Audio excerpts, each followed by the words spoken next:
जय बिहार। चंपारण के धरती से 3 बरिस पहले चले शुरू कैले बानी हतने दम बा यार, हतने दम बा। जो जहाँ कुर्सी पर है पहले बैठ जाइए। अरे कुर्सी के लड़ाई है, कुर्सी पर खड़ा हो गए। अरे भाई कुर्सी के तो लड़ाई बा, कुर्सी पकड़ के बैठिए, बैठिए कुर्सी पर। पहले जिसको कुर्सी है कुर्सी बैठ जाओ भाई। सारे लोग कुर्सी पर, जिनको कुर्सी है कुर्सी पर बैठिए, कुर्सी पर खड़ा नहीं होना है। और एक बार शांति बनाइए, एक बार अपने माँ बाप, अपने पुरखों की जमीन के लिए पूरी ताकत से मैं बोलूंगा जय बिहार। आप सबको बोलना है जय जय बिहार, जय बिहार।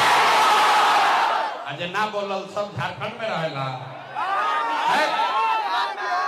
इसीलिए ना बिहारी को के गाली दे रहा है। पूरा ताकत से बोलिए जय बिहार, जय बिहार, जय बिहार।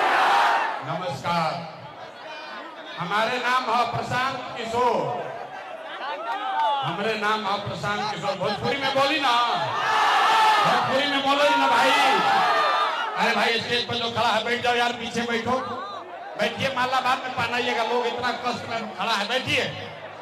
माफी चाहते हैं, बारिश की वजह से आपको बहुत दिक्कत हो रहा है। तो हमारे नाम है प्रशांत किशोर।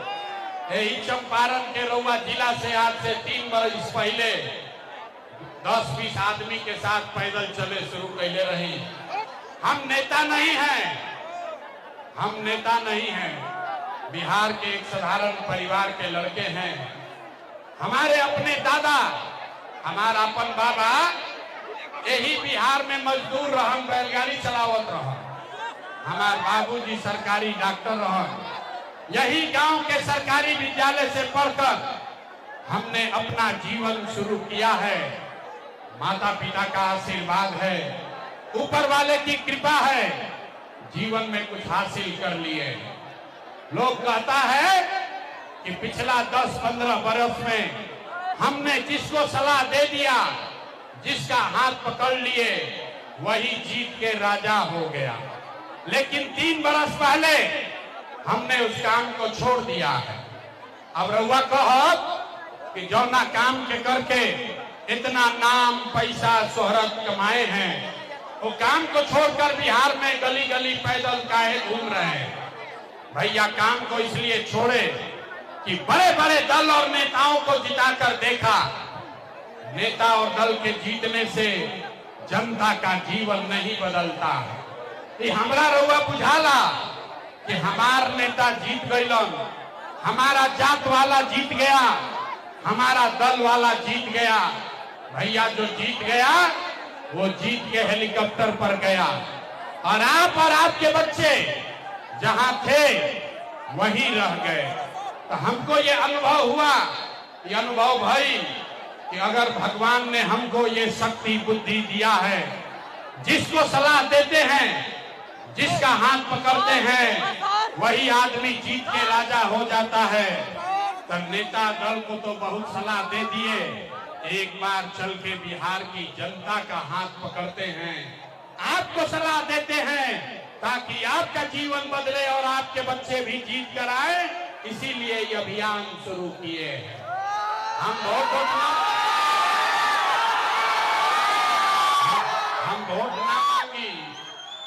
सब लोग के शांत होके के पड़ी। हम वोट ना मांगी, 3 बरस से आज तक हमने वोट नहीं मांगा। लोग पूछा था कि भैया वोट काहे ना मांगी। अरे भाई वोट मांगे वाला तो हर 1-2 बरिस पर रहुआ यहाँ कोई ना कोई आवते बा। जे आई है कहलस कि हमरा के वोट दे दो, हम आइब न तो सब काम में तहार हो जाई। ये सुन के आप जीवन भर से वोट दिए जा रहे। 40-45 बरस तक हम लोगों ने कांग्रेस का राज बनाया, फिर 15 बरस गरीब के बेटा लालू जी को राजा बनाए। अभी 20 बरिस से नीतीश बाबू कुर्सी पर बैठल बारन। दिल्ली में हमने आपने मोदी जी को भी बैठा कर देख लिया, आपका और आपके बच्चों का जीवन नहीं सुधरा। तब आयल बारन कोनो प्रशांत किशोर, रहुआ हमार बात मानो, हम पर भरोसा करके हमको वोट दीजिएगा। तो इसका क्या गारंटी है कि जीतने के बाद हम आपके साथ धोखा नहीं करेंगे। अरे भाई, वोट से पहले तो सब आदमी अच्छे बतियाता है, वोट के बाद आपके साथ धोखा करता है। तो हम अभी आपसे वोट नहीं मांगेंगे। अभी 15 मिनट में आप सबको, बहुत कष्ट में, बहुत गर्मी में आप खड़े हैं, बैठे हैं, 15 मिनट चुप होइए और अभी आपको एक मंत्र सिखाएंगे, गरीबी से निकलने का रास्ता बताएंगे। रउआ रास्ता सीख ली ही, ओकरा बाद जेकरा के बुझाए ओकरा के वोट दे दीजिए। वोट जिसको मन है उसको दीजिए, लेकिन अभी जो रास्ता बताएंगे वैसे वोट दीजिएगा। तो और कुछ हो या न हो, इसी बिहार में आपके लिए, आपके बच्चों के लिए बढ़िया रोजगार और पढ़ाई का व्यवस्था निश्चित तौर पर हो जाएगा। और अगर ना हो तो विधायक जी के ना, मुखिया सांसद के ना, अपन बेटा अपने भाई प्रशांत किशोर का गला पकड़िएगा। तब भाषण हो गई खत्म। अब जकरा जकरा रास्ता सीखे के बाद 15 मिनट तक कोई आदमी आपस में बात नहीं करेगा, कोई ताली ना बाजी। 15 मिनट में आपसे 3 सवाल पूछेंगे। 3 गो सवाल पूछो, हर आदमी के अपना जगह पर से ही हाथ उठा के हाँ चाहे ना बोले के बाद जोर से। अभी 15 मिनट में आपको दिखेगा बिहार की आपकी बदहाली का कारण क्या है और इससे निकलने का रास्ता, उपाय क्या है। अब सब आदमी एक बार आग्रह कर रहे हैं, कोई आपस में बात नहीं करेगा। सब आदमी इस बात का, सवाल का जवाब दीजिए। जिसको जवाब देना है सबको जवाब देना है। और जवाब देते समय हाथ उठावे के बाद, हाथे में सब दम बा, यही हाथ से जेकर बटन रहुआ दबाई उहे राजा बनी। इसलिए अब 15 मिनट में देखिए आपका जीवन का सार, अभी आपको जीवन में जो आप नहीं जानते अभी देखिएगा। सब आदमी सोच कर बताइए, आपके चंपारण में, नौतन बैरिया में और कुछ हो या न हो, आप सभी के लिए, आपके बच्चों के लिए बढ़िया पढ़ाई और रोजगार का व्यवस्था होना चाहिए कि नहीं होना चाहिए। सबका हाथ उठना चाहिए, जो खड़े हैं उसका भी हाथ उठना चाहिए। हाथ उठाए रहिए, जोर से बोलिए, होना चाहिए कि नहीं होना चाहिए।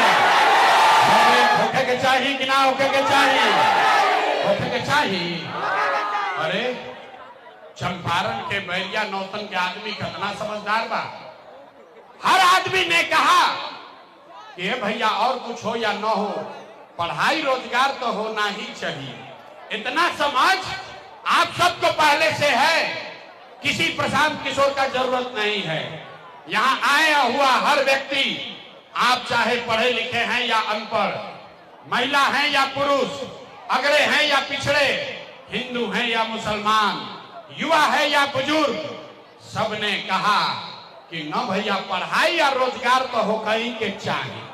क्योंकि आपको मालूम है, अगर आपके बच्चे के लिए, आपके लिए बढ़िया पढ़ाई या रोजगार हो जाए तो कोई मुखिया बने, कोई विधायक बने, लालू बने, नीतीश बने, मोदी बने, प्रशांत किशोर बने, अगर आपके बच्चे के लिए पढ़ाई रोजगार हो जाए तो आपका जीवन सुधर जाएगा। ये बात आपको पहले से पता है। अब दिखाते हैं आपको आपके बदहाली बर्बादी का कारण। सब आदमी एक बार अपने अपने बच्चों का चेहरा याद कीजिए। हर आदमी अपने अपने बच्चों का चेहरा याद कर लीजिए और अपने बच्चों के नाम पर एक बार ईमानदारी से बताइए, आप में से किसने जीवन में एक बार भी अपने बच्चों के पढ़ाई रोजगार के लिए वोट दिया है? देखिए कैसे कैसन सब चुप, कैसे आदमी चुप बैठल बा। अभी कितना जोर से बोलनी हाँ, ए भैया पढ़ाई या रोजगार होके के चाहिए। अरे भाई, आप मुखिया को गाली दे रहे हैं, कोई लालू को, कोई नीतीश को, कोई मोदी को, कोई कांग्रेस को। मेरे भाई, आपने तो अपने बच्चों के पढ़ाई रोजगार के लिए आज तक वोटे नहीं दिया, तो दूसरे को गाली क्यों देते हो?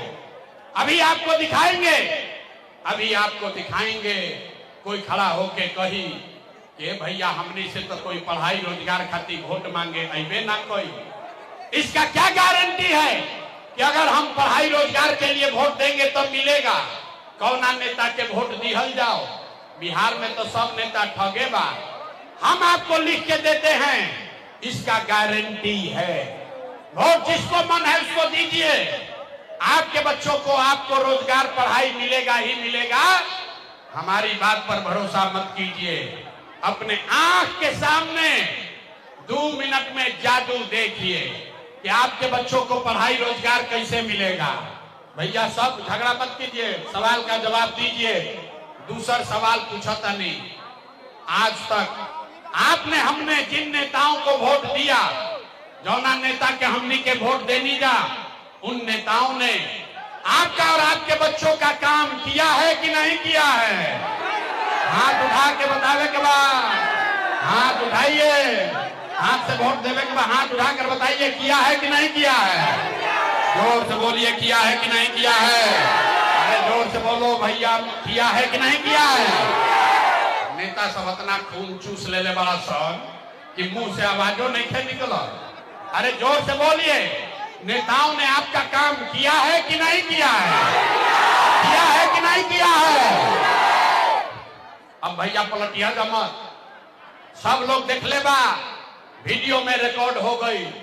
सब आदमी कहला सर कि भैया जौना दल के नेता के वोट देनी जा, आज तक हम लोग का किसी ने कोई काम नहीं किया।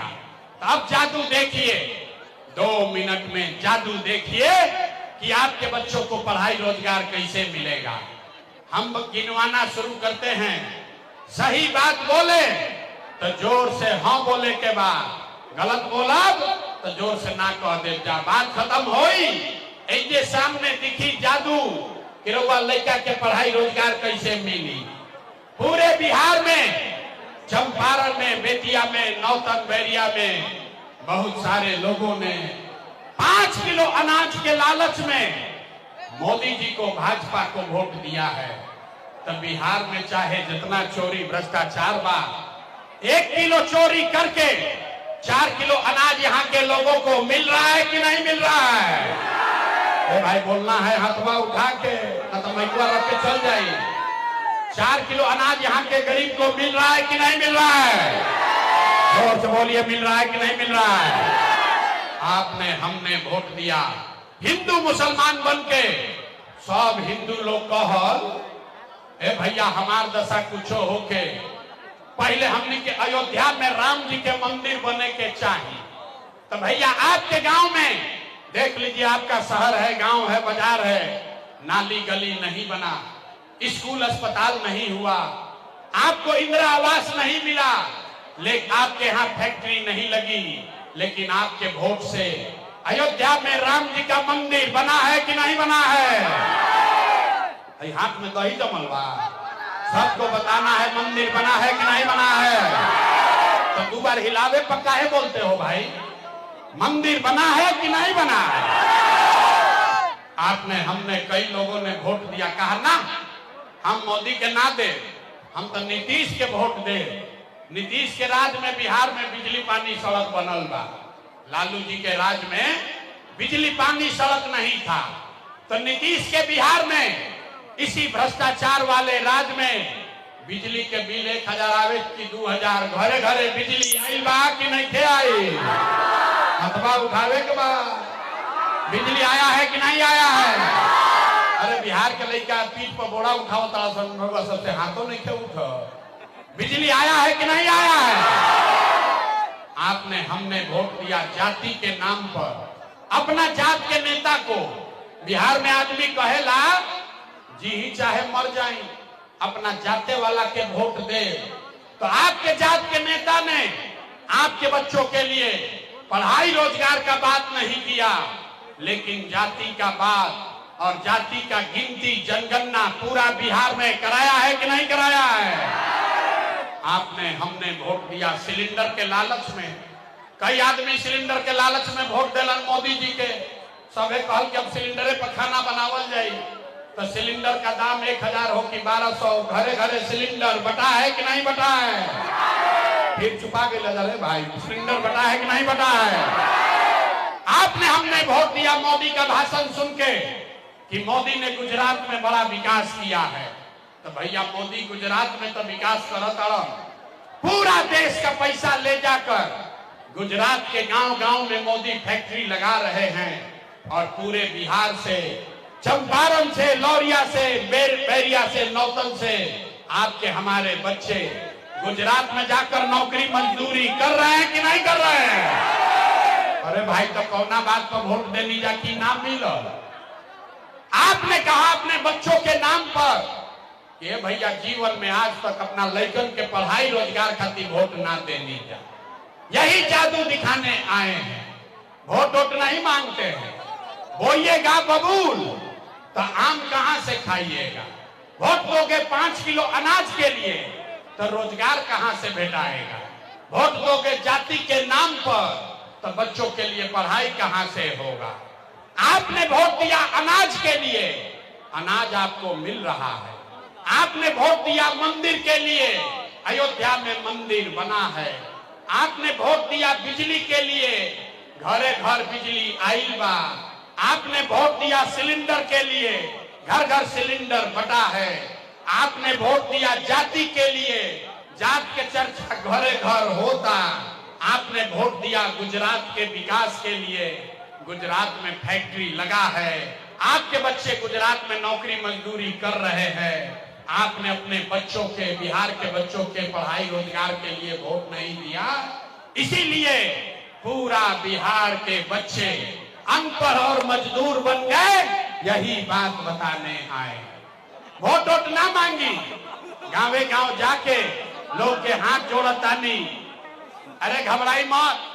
अरे हम 3 बरिस से पैदल चलता नहीं। हम सिपाही पुलिस लेके ना चली। कोई डर नहीं है, इतना लोग है, कोई डर नहीं है। सब हमारा अपना भाई बंधु है। जब मुखिया हो जाता तो 4 गो गन में लेके चलता। प्रशांत किशोर एक सिपाही लेकर भी नहीं चलता है। ये आपका आशीर्वाद है, घबराइए मत। आपने अपने बच्चों के लिए वोट नहीं दिया, इसीलिए आपके बच्चे अनपढ़ और मजदूर बन गए। यही बात बताने के लिए गांवे गांव पैदल चलता नहीं। आज आपके गांव में गाड़ी से आए हैं, लेकिन यही चंपारण ने 57 दिन गांव गांव पैदल गई बानी। गांवे गांव जाके लोग के हाथ जोड़ता नहीं, एक बात बतावता नहीं। अरे भाई, अगर आप अपना और अपने बच्चों का चिंता नहीं करोगे तो दुनिया में कोई नेता, कोई दल आपके बच्चों का, आपका चिंता नहीं करेगा। काहे करेगा? जब आपको अपनी चिंता नहीं है, अपने बच्चों की चिंता नहीं है, तो लालू, नीतीश, मोदी, प्रशांत किशोर आपका चिंता काहे करेगा? अब अभी आपको दिखाते हैं आपको अपने बच्चों की चिंता है कि नहीं, और उसके बाद गरीबी से निकलने का एक मंत्र सिखाएंगे। सब आदमी अंतिम सवाल एक बार सोचकर बताइए, आपको और कुछ हो या न हो, आपको और कोई चिंता हो या न हो, अपने बच्चों की चिंता है या नहीं है? दोनों हाथ उठाना है। अपना लड़कन के चिंता बा कि नहीं थे? अपना बच्चों का चिंता है कि नहीं है? है? जोर से बोलो, है कि नहीं है? है कि नहीं है? है? सबका सब झूठ बोल रहा। हम आपके गांव में आए हैं, आपके मुंह पर कहते हैं सबका सब झूठ बोल रहा। कौनो नेता का दम नहीं है। हम आकर कह रहे सबका सब झूठ बोल रहे हो। अभी देखिए, आपने कहा, सब लोग कहल ये भैया हमनी के अपना लड़का के बड़ा चिंता बा। हम अभी आई बनी रहुआ गांव में, रास्ता में अगर 100 गो बच्चा मिल, 100 बच्चा मिला, आपके गांव का जवार का 100 गो बच्चा अगर मिला है, आधे से ज्यादा आपके बच्चों के शरीर पर शुद्ध कपड़ा नहीं है। जितना छोटा बच्चा रास्ता में भेटैलन, जाके रहुआ देख ली, ज्यादातर छोटे बच्चों के पैर में हवाई चप्पल भी नहीं है। लोग से पूछा था नहीं, अरे भाई अपना लड़का के का दशा कैले बारो, कपड़ा काहे नहीं पहना हुआ, चप्पल काहे नहीं खरीद ले।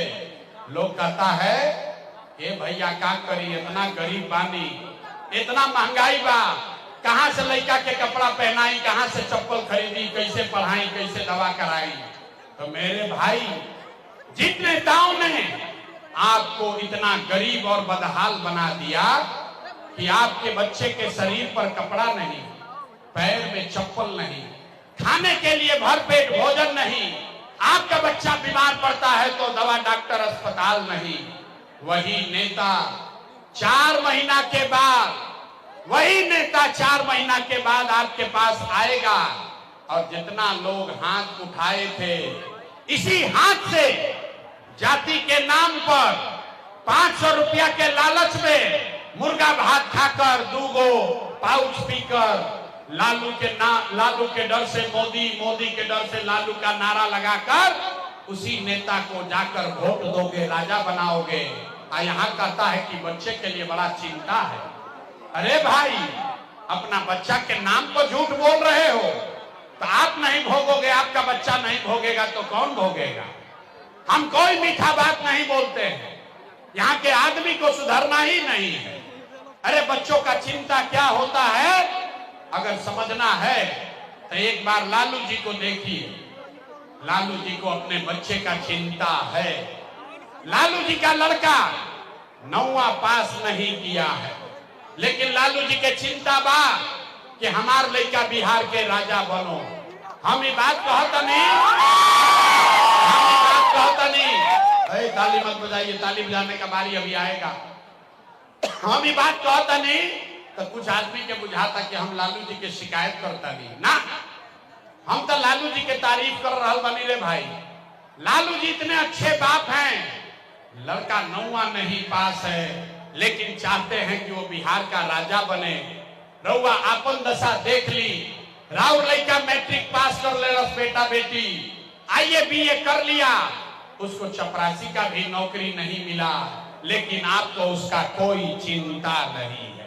गांव में बैठ के, घर में, दलान में, खेत में, खलिहान में, चौक चौराहा पर आदमी बतियावता जबकि हाली लालू जीती हम की नीतीश जीती हम, मोदी जीती हम की जन स्वराज जीती हम। कोई नहीं बतिया रहा है कि हमारा बच्चा कब जीतेगा, कैसे सुधार होगा, कैसे सुधार होई। लोग कहता कि भैया बिहार में विकल्प ना रहे, अब रउआ आई बानी, रउआ आगे आगे चली, हमने के सब आदमी मिलके राउर मदद करी जाए। हम आपको हाथ जोड़ रहे हैं, आप हमारा मदद क्या कीजिएगा। हम आपको कैमरा पर कह रहे हैं, एगो प्रशांत किशोर के छोड़ी अगर 10 गो प्रशांत किशोर आ जाइहन तब वो बिहार ना सुधर सके। जब तक आप नहीं सुधरिएगा तब तक कोई बिहार को नहीं सुधार, कोई सुधारिए ना सके। 5 वर्ष ऐसा आदमी नरक के जिंदगी जियता, जहां जाई गांव में आदमी कहता है भैया पढ़ाई के व्यवस्था नहीं थे, ए भैया नाली गली नहीं थे, खाए के ठिकाना नहीं थे, रोजगार नहीं थे, लड़का बीमार बा, 400 रुपया भीख के तरह पेंशन मिलता, घर नहीं थे, दवाई नहीं थे, पढ़ाई नहीं थे, लड़का गरीब वाला सब बाहर काम करे। अब फिर 5 वर्ष नरक के जिंदगी जीने के बाद वोट का टाइम आएगा तो सब बात भुला जाएगा। अब वोटवा के दिन भाई हमारा जात के खड़ा बा, चलो करे के वोट दिया। उन नेता चाहे लूट के ले गया है, आपके जात का है तो उसी को बटन दबाइएगा। जात से बचिएगा तो हिंदू मुसलमान बनकर फंसिएगा। सब हिंदू एक हो जा। मियाँ जी लोग के सबक सिखावे के बाद पाकिस्तान को बम गिरावे के बाद, इसीलिए इस दुर्दशा में जी रहे। ये न सुधरने वाले। हम गांव में जाते हैं, पूछते हैं भैया केकरा के वोट दे ले रहो, कहता है मोदी जी को। पूछे काहे, मोदी को वोट काहे दिए थे, कहता है मोदी का सीना है 56 इंच का। सुनी बिहार के कथा। गांव में आदमी कहता है मोदी को वोट दिए थे क्योंकि मोदी का सीना है 56 इंच का, सारा मुसलमान को मोदी मार के भगा देंगे, पाकिस्तान का 4 टुकड़ा कर देंगे। देखिए बिहार के दुर्दशा। ऐजा बैरिया के नौतन के गांव में बैठ के आपको ये समझ है कि मोदी का सीना 50 इंच है कि 56 इंच, लेकिन अपने बच्चों का सीना खाए बगैर सिकुड़ा के 15 इंच हुआ है, ये लोगों को नहीं दिख रहा है रे मेरे भाई। कैसे सुधार हो? न सुधार होगा। हम जानते हैं आप सुधरने वाले नहीं हैं। हम कतनो चिल्ला ली, लोग कहता भैया बड़ा रुआ पढ़ल लिखल बानी, 3 बरिस से प्रशांत किशोर मेहनत करता हूं भैया रुआ सुधारी बिहार के। हम आपको बता रहे हैं आप ना सुधरने वाले हैं। अरे हम 3 बरिस पैदल चली कि 30 बरिस चल रही, ऐसा क्या आदमी के सुधर रही के नहीं के। इसलिए अभी आपको एक रास्ता बताएंगे, गरीबी से निकलने का रास्ता, उसको सीख लीजिए। अब फिर घरे जाइए और जिसको मन होगा उसको वोट दे दीजिएगा। दिवाली और छठ के बाद आपका गरीबी कम हो जाएगा, आपका गरीबी खत्म होने लगेगा। तो पहला रास्ता का पहला पाठ क्या है? जिन नेताओं ने बिहार को लूटा है, जिन नेताओं ने आपके बच्चों का ये दुर्दशा किया है, आपके पेट पर लात मारा है, आपके बच्चों को अनपढ़ मजदूर बनाया है, वो नेता आपके जाति का हो या धर्म का, दल का हो या गांव का, उसको वोट नहीं देना है। तो सब आदमी जरा जे बात से सहमत बा, सबको हाथ उठाना है और हाथ उठाकर बताइए, वो नहीं करे कि हाथ उठाए रखिए और बताना है जिन नेताओं ने बिहार को लूटा है उसको वोट देना है कि नहीं देना है। जोर से बोलिए, देना है कि नहीं देना है। आपके जाति का होगा तो दोगे कि नहीं दोगे? हिंदू मुसलमान करेगा तो दीजिएगा कि नहीं दीजिएगा? और आके 2000 रुपया दी ही तो दे कि ना दे? ना दे, ना दे। मुर्गा भात खिलाएगा तो नहीं दीजिएगा? 2000 रुपया देगा तो नहीं देगा, नहीं दीजिएगा? अरे बड़ा गुरबक आदमी है। अरे हमसे सीखिए, हमरा से सीखी जा। 2000 रुपया लाकर देगा तो पैसा लेना है। काहे लेना है सीखो। अरे बीच में मत बोलिए, काहे लेना है सीखिए, तभी अगला वाला मंत्र समझ में आएगा।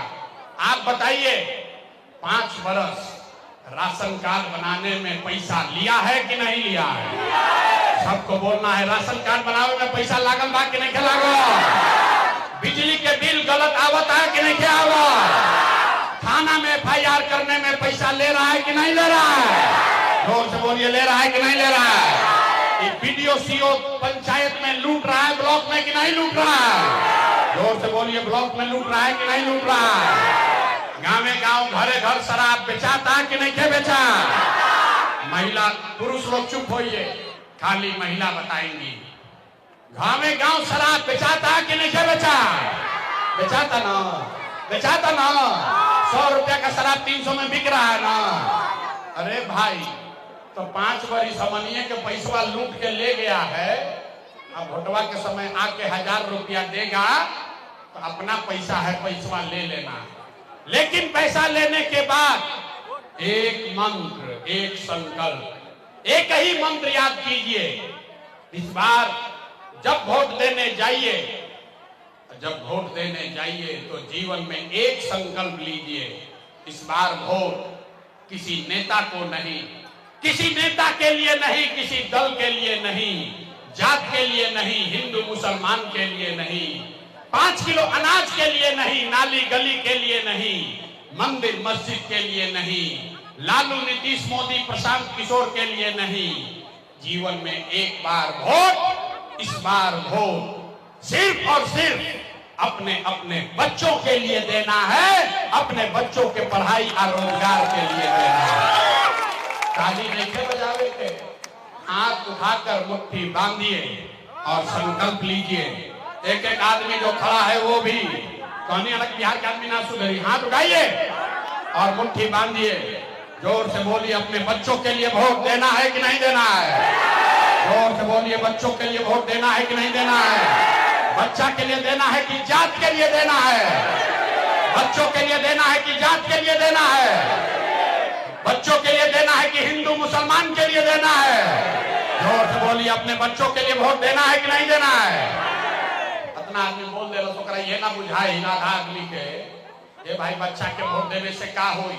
हम बताते हैं जादू, देखिए बच्चा के लिए वोट देने से क्या होगा। रउआ मोदी के चेहरा देख के वोट देनी तो चाय बेचे वाला मोदी देश के राजा हो गई। आपने लालू का चेहरा देखकर वोट दिया तो भैंस चराने वाले लालू यादव 30 बरस से बिहार के राजा हैं।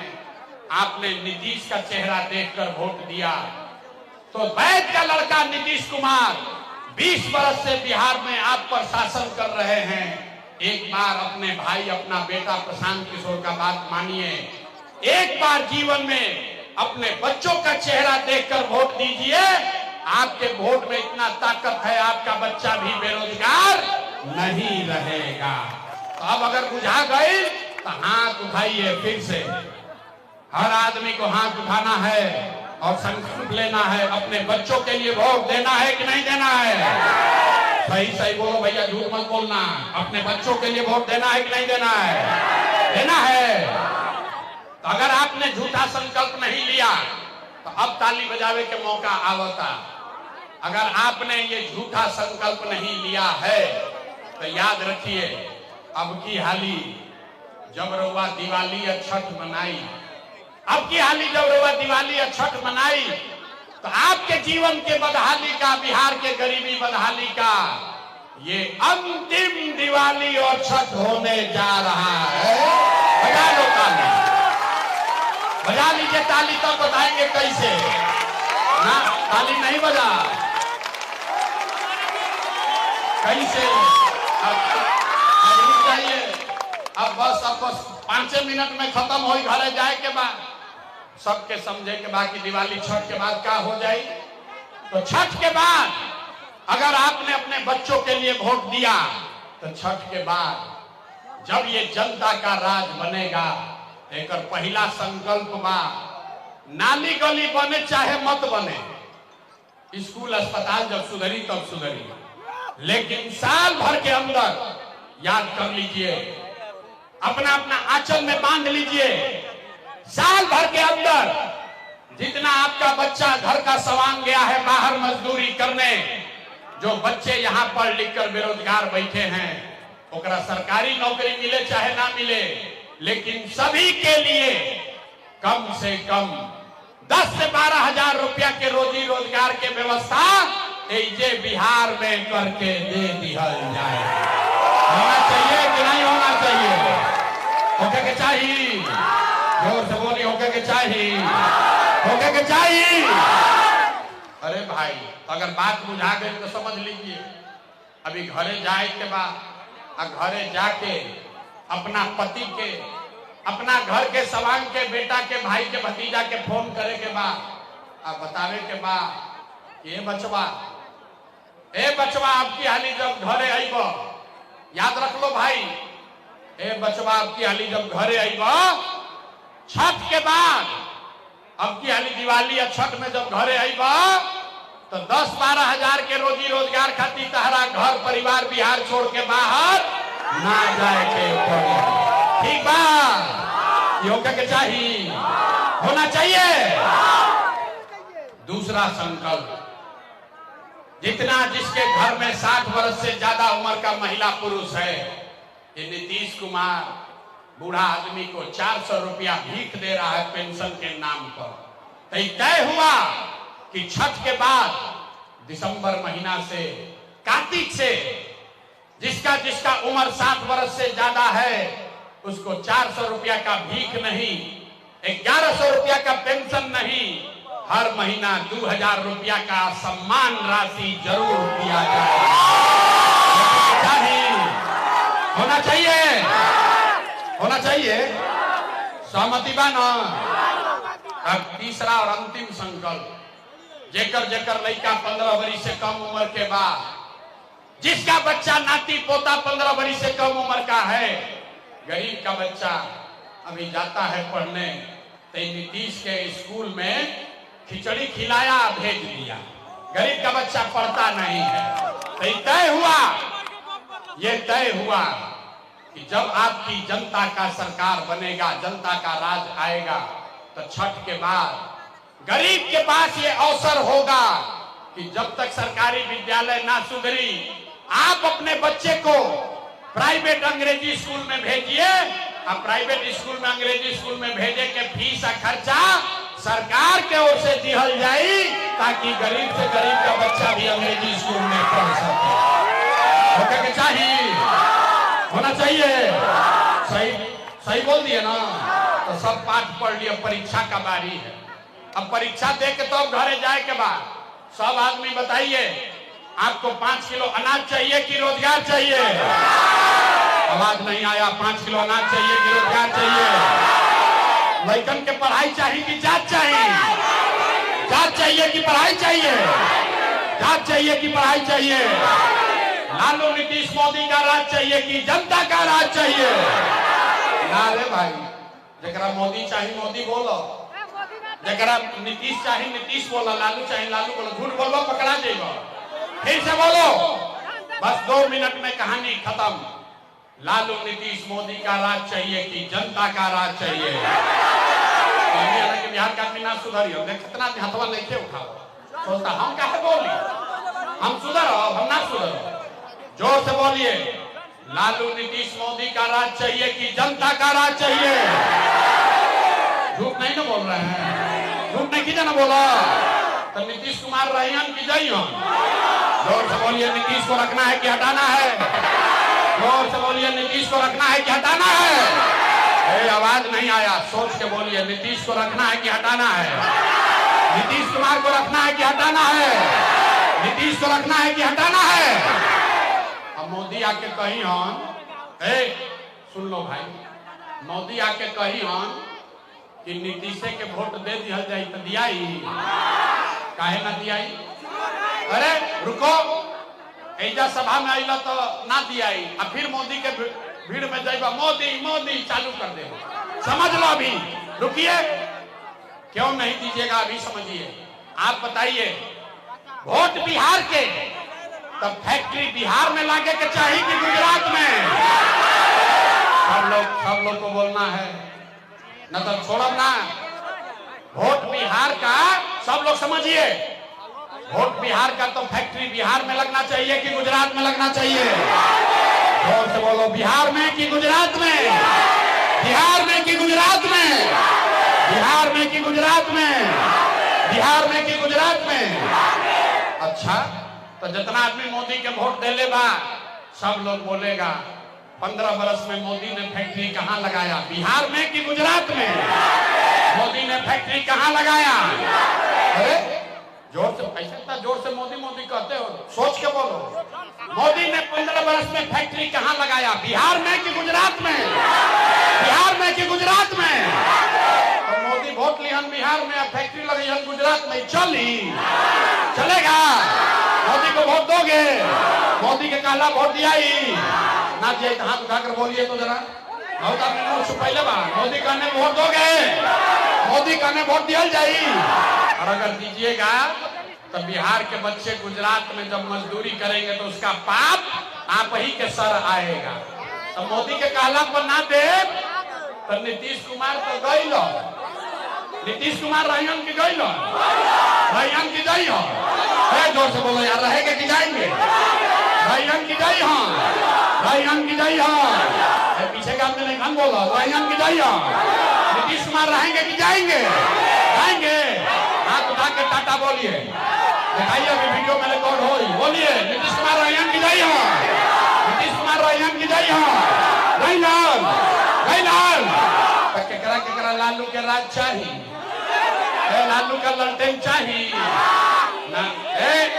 अभी रुकिए, अभी मोदी के बात कहनी है तो बड़ा मजा आवत रहे। अब देखा लालू वाले पार्टी के हालत। ये बताओ भाई, लालू का ललटेन चाहिए, अपहरण रंगदारी चाहिए, लूट मार चाहिए, लालू का ललटेन चाहिए भैया? नहीं चाहिए तो हाथ उठाइए, हाथ उठाकर बोलिए लालू का ललटेन चाहिए। लालू के ललटेन पे किरासन तेल बनने के बाद लालू का ललटेन जलना चाहिए कि बुझना चाहिए? ललटेन में किरासन नहीं चले बनेगे, नहीं ना बनना है। तो लालू नीतीश मोदी तीनों गैलन तो के बचल? जनता। कौन बचा? ना धनसुराज नहीं, तीनों भ्रष्ट नेता चला गया तो के बचल? दिनकर ने कहा, बिहार के महाकवि दिनकर ने कहा, सिंहासन खाली करो कि जनता आती है। तो लालू नीतीश मोदी तीनों गैलन तो के बचल? अरे कौन बचा? हाथ उठाकर बोलिए जनता। कौन बचा? कौन बचा? मुंह में आवाजें नहीं थे। लालू नीतीश मोदी तीनों गैलन के बचा? कौन बचा? कौन बचा? आवाज नहीं आया। कौन बचा? लालू नीतीश मोदी तीनों साथ। कौन बचा? कौन बचा? कौन बचा? तो नवंबर में बिहार में लालू नीतीश मोदी का राज नहीं, जनता का राज कायम होना चाहिए। होके के चाहिए कि ना? होके के चाहिए? तो पूरा ताकत से बोली जय बिहार ना। इतना आदमी बाढ़न, कोई के मुंह से आवाज नहीं निकलो। बहुत सब बिहारी कह के गाली पड़ता हमने के जय बिहार जय बिहार। सब सुनला के बाद आदमी कहता, अब खत्म हो गई, आदमी कहता ए भैया इतना बढ़िया बढ़िया बतियावत अपना खातिर क्या चाहता? आदमी के बुझाते नहीं थे कि अपना खातिर क्या चाहता। कुछ आदमी के बुझाता कि हम आई बने या मुख्यमंत्री बने। तो हम आपको बता रहे हैं, हम इतना छोटा सपना लेकर पैदा नहीं हुए। इतना छोटा सपना लेके पैदा नहीं की भाई। हमारे दादा ऐसे मजदूर रहन, बैलगाड़ी चलावत रह। ये सब इतना पसीना इसलिए बहा रहे हैं कि ये सपना लेकर आए हैं कि अपने जीवन काल में एक ऐसा भी दिन देखे जब हरियाणा पंजाब से, गुजरात महाराष्ट्र से लोग बिहार में नौकरी मजदूरी करने आए, तब मानेंगे कि बिहार में विकास हो गया। होके के चाहिए, होके के चाहिए। तो हम लोग से वोट मांगनी ना, पैसा चंदा हम लेबे ना करें। हम वोट मांगे नहीं, पैसा चंदा लेते नहीं हैं, लेकिन मांगने आए हैं आपका आशीर्वाद। अब अगर हमारी बात ठीक लागल होके तो और कुछ नहीं, एक बार हाथ उठाकर दुआ और आशीर्वाद दीजिए। हाथ उठाकर दुआ दीजिए, आशीर्वाद दीजिए और बताइए कि बिहार में बदलाव होना चाहिए कि नहीं होना चाहिए? होना चाहिए। बिहार में बदलाव होना चाहिए। करी ना प्रयास, प्रयास करी ना, प्रयास करी ना, प्रयास करे ना कि भ्रष्टाचारियों का राज खत्म होना चाहिए कि नहीं होना चाहिए? होना चाहिए कि नहीं होना चाहिए? बिहार में जनता का राज कायम होना चाहिए कि नहीं होना चाहिए? होके के चाहिए। जनसुराज आना चाहिए कि नहीं आना चाहिए? जोर से बोलिए, जनता का राज कायम होना चाहिए कि नहीं होना चाहिए? जनसुराज आना चाहिए कि नहीं आना चाहिए? आगे के चाहिए तो पूरा अंदर से पेट से ताकत लगाकर बोलिए जय बिहार।